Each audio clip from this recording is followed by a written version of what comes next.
3 reasons to stop waiting on your ex. Folks, I'm Jim Miller, helping you find and keep the love of your life and write a better love story. Going to ask, if you're new to the channel, hit the subscribe button, please.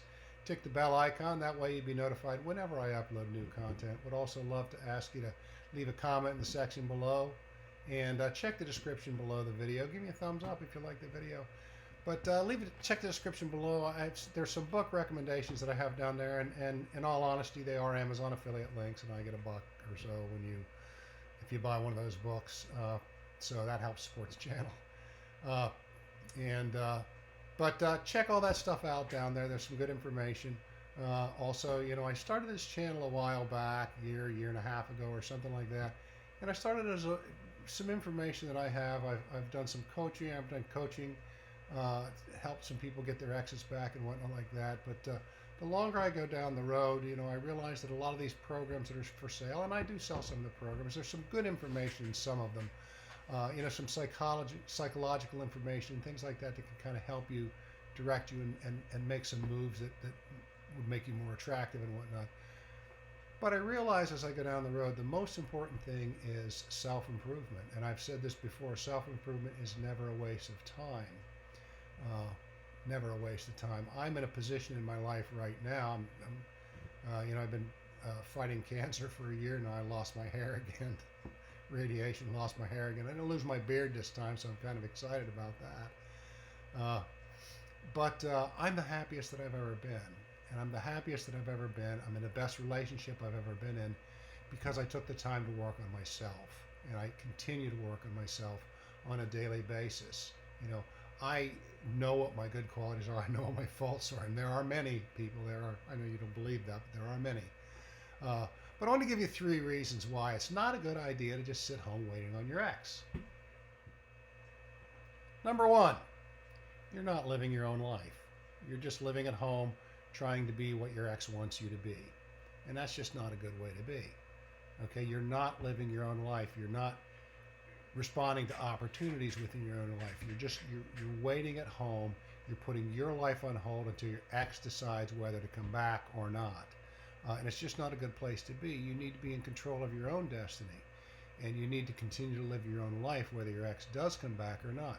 Quite often they do. Over a period of time, they will start to miss you. Those bad feelings from the breakup will go away or whatever happened. And the good feelings will start to increase a little bit. I got an email from a guy not long ago that I did a video about, not waiting on your ex. And I got an email from a guy telling me that I was wrong. He said, I have met the 1 in 7 billion people on the planet that is meant for me. And the email goes on to say, we've decided we would be together forever. But then she broke up with him, and I kind of emailed him back, and I'm like, obviously not. You haven't met all 7 billion people. You don't know that for a fact, that that's the one person on the planet that is right for you. There are multiple opportunities. If she's 1 in a million, that means there's 7,000 more just like her because there's 7 billion people on the planet. He emailed me back talking about trying to do something desperate. And I'm like, that's just ridiculous. It's not worth it and whatnot. But I understand the pain. I do understand the pain, people. I've been there more times than I care to mention. Number 2 is that you are not focusing on what is important.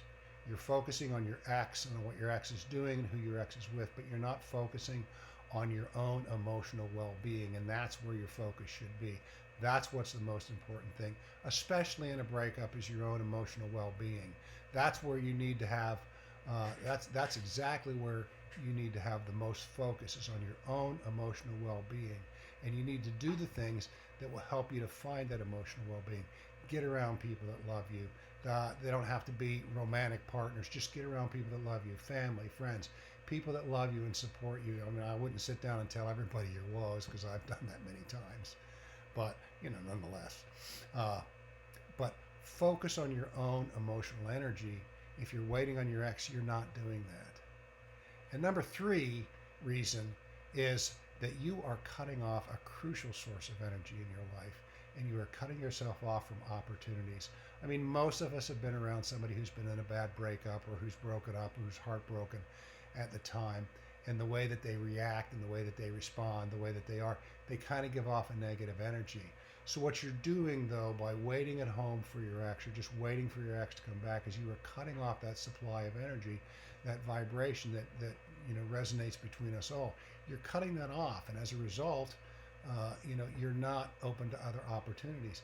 Now, I'm not saying you should go right out and date. I don't believe that. I recall hearing something one time. The best way to get over loving someone is to find somebody else to love, and I fell in love with myself, and it's the best damn relationship that I've ever had, which is very true. I'm the happiest that I've ever been right now. I've been fighting cancer, like I said, and but I did it because I've done a ton of work. So those are the three things, people. Just be good to yourself. Self improvement, never a waste of time. Be good to yourself. Take care of yourself.